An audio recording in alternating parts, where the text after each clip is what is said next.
السلام عليكم ورحمة الله تعالى وبركاته ذي لهانتين بهالكني صاحب يلوامجن ميديا أنا قلنا وحنا عبد القادر محمد وأما لأني ما سبتها تعرضنا يكون بيجنتها يكوبي وطبعا كبيشة طبنات سنة الله وذا كون إياه شان يلا باتنك حسد عصبة يا مركن وحي كده على وصنتي دولة الصومالية يسد وكلا دلك السودان كدي مركي دولة السودان مركل كوعلي سي إن هالك اللوجا سود دولة أو سد وكلنا magaalada caasimada waa dalkaasi iyo guud ahaanba dalka Suudaan laga dumiyay ay tahay xarun ka dhisan dalka Soomaaliya dawladda uu hogaamiyaha militariga dalka Suudaan Cabdulfataax al-Burhaan ayaa waxa ay dawladda Soomaaliya ka gudbisay cabasho ka dhan iyagoo tilmaamay in Suudaan halka laga burburinayo aysan ahayn gudaha dalka Suudaan ay tahay dalka Soomaaliya dhawaan ay ahayd markii taliyaha sirdoonka ee ciidamada dalka Suudaan uu soo gaaray magaalada Muqdisho halkaas oo kulamo kala gedsan uu kula qaatay madaxda ugu sarreeyay dalka Soomaaliya gaar ahaan taliyaha nisa Mahad Salaad iyo sidoo kale madaxweynaha Jamhuuriyadda Federaalka ee Soomaaliya Xasan Sheekh Maxamuud isagoo cabasho ka dhan ah kooxda RSF iyo sidoo kale taageerada Imaaraadka Carabta uu markaasi madaxweyne Xasan u gudbiyay arrintaas oo ugu dambeyn sababtay in madaxweyne Xasan Sheekh Maxamuud uu magaalada caasimada Muqdisho muddo kooban ama ka yar 24 saacadood uu kula kulmay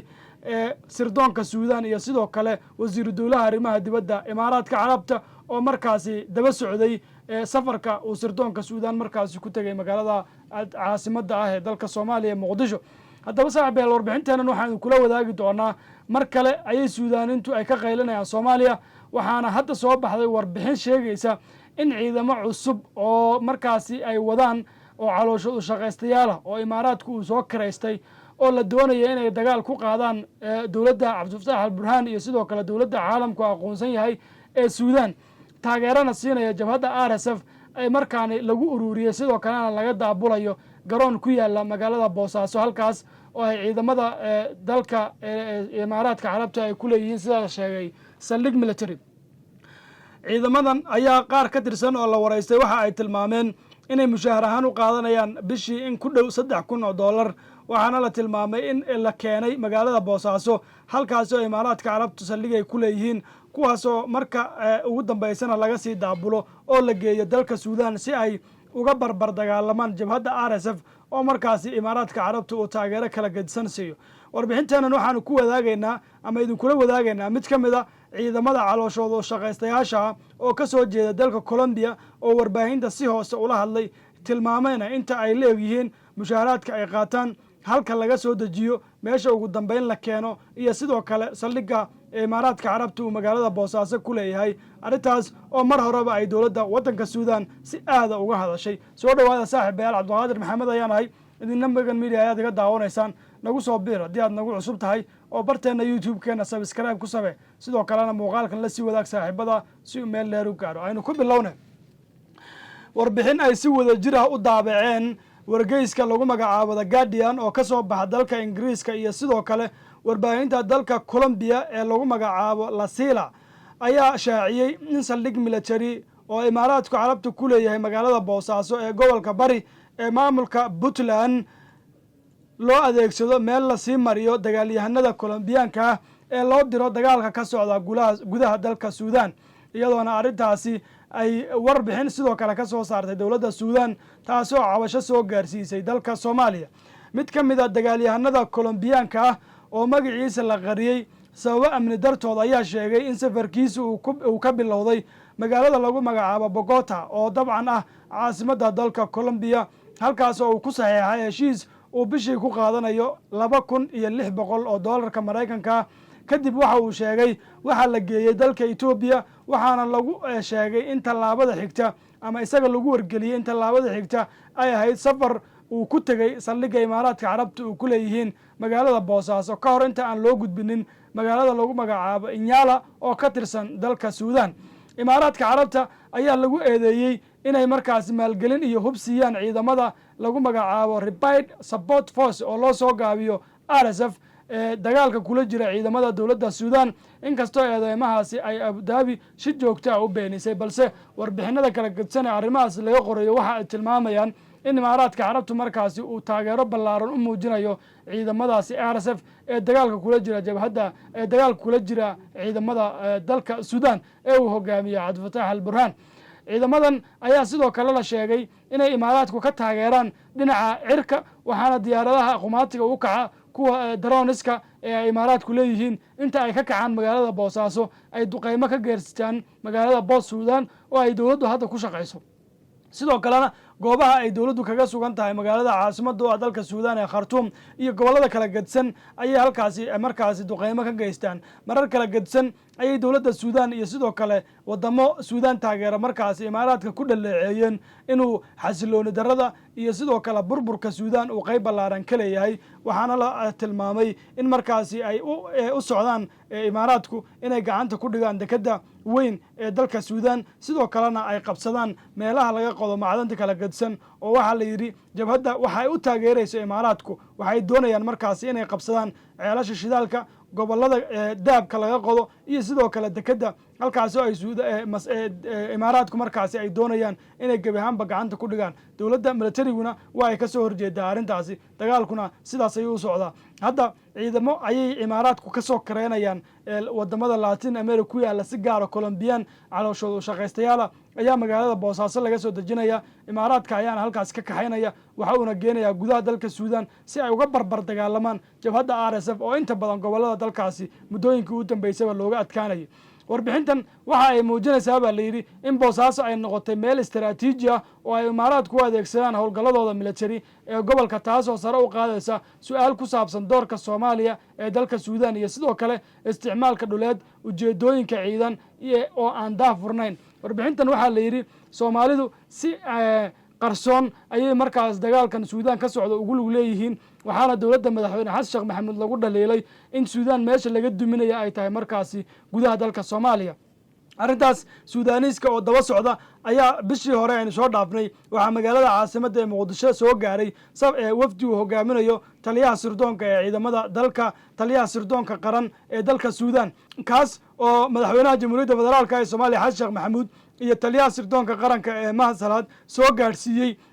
warqad uu ka siday madaxweynaha dalka suudan cabdifatax al burhaan kaasoo cabasho ka ahaa in dalka suudan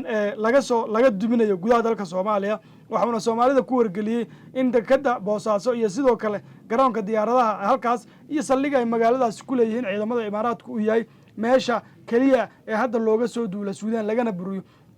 diyaaradaha RSFta taageera ee saldhigyada militariga dalka suudan duqeeya ayaa waxaa la tilmaamay inay ka kacaan magaalada boosaaso arrintaas oo markaasi dhabarjan weyn ku noqotay in ciidamada dowladdu ay ka guulaysaan jabhaddan saldhigga boosaaso oo imaaraadka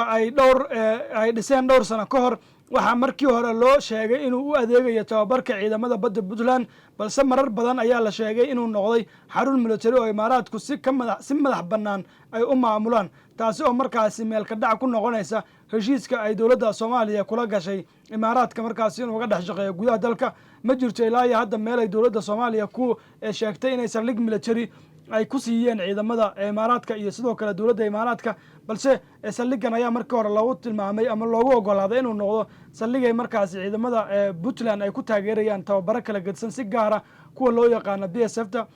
ama BMBFta oo ah ciidamada badda ee markaasi dhinaca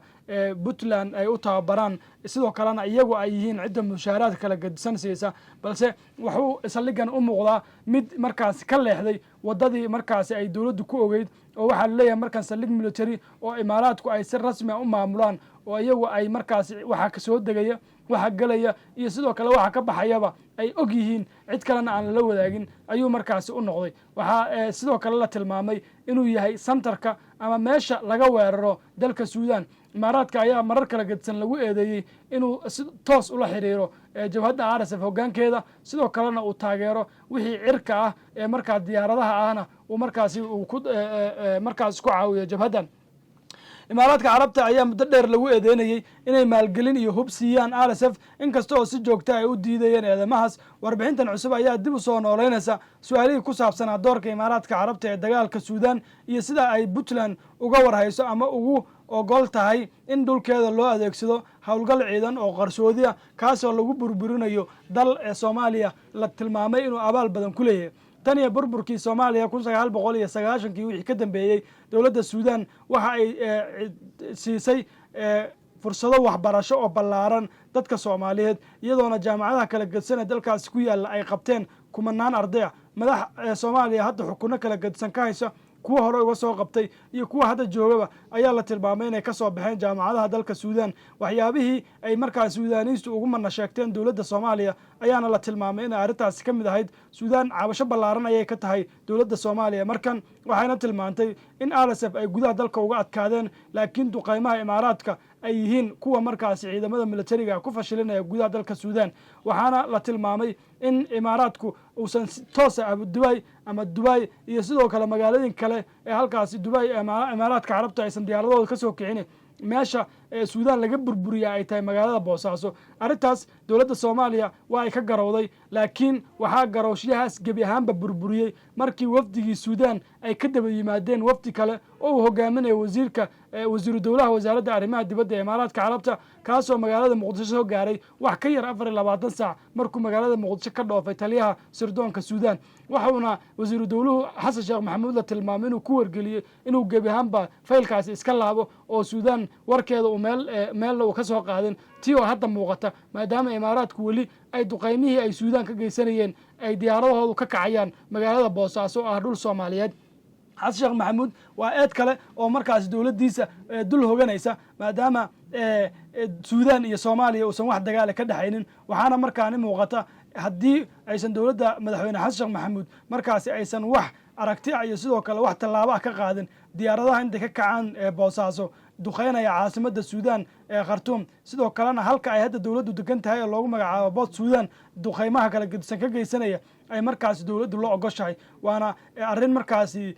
caqabad ku noqon karta dowladda soomaaliya maadaama suudaan ay ka mid tahay midooda africa sidoo kalena ay tahay xubin ka mid a wadamada igad ku midaysan sidoo kalena dowladda soomaaliya xiriir wanaagsan markaasi ay kala dhexeeyeen muddooyinkii u dambeysaba saaxiibayaal waxaa muuqata in markaasi ay eedda loo jeedinaya imaaraadku ay marba mar kasii dambayso sii tarayso oo ah inay dhulka soomaaliyeed adeegsanayaan iyadoo arrintaasi ay dowladdii soomaaliyeed markaasi wax wara aysan ka soo saaraynin sidoo kalena aysan waxba ka odhanaynin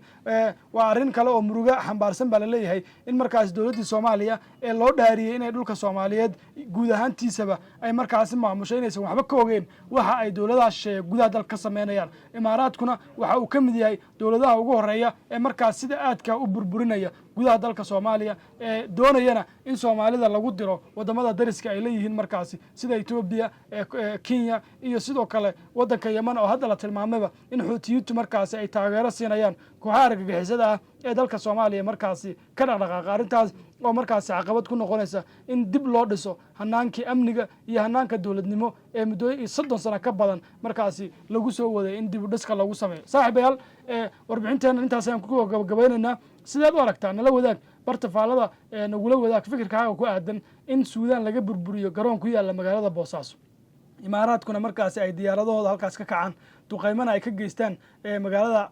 khartuum iyo sidoo kale magaalada hadda ay dowladda suudaan ku shaqayso oo loo yaqaano bood suudaan dowladda soomaaliya xasan sheekh maxamuud iyo xamse ay hogaamiyaan arrintaasi aysan waxba ka ogeyn sidoo kalena warbixintii ay dowladda suudaan xasan sheekh maxamuud usoo gudbisay ahayd inuu arrintaasi wax ka qabto ilaa iyo hadda aysan muuqanin balse tii imaaraadku ay shaqaynayso oo weli imaaraadku wixii ay ka samaynayeen gudaha dalka ay sii socdo fikirkaaga nala wadaag sidaad u aragto dowladda xasan sheekh maxamuud waxaad ugu baaqayso qaybta faallada nagula wadaag intaas ayaan saaxib bal kusoo gabagabaynaya barnaamijkan kooban oon xaaladahaas kala duwan uga hadlaynay anigoo cabdiqaadir maxamed ayaa idinla socodsiinayay waa idinku mahadsantihiin idinkuna daawashadiina intaan kulmi doona muuqaalkeenna xiga waana cabdiqaadir maxamed oo idin leh sidaasi nabadgelyo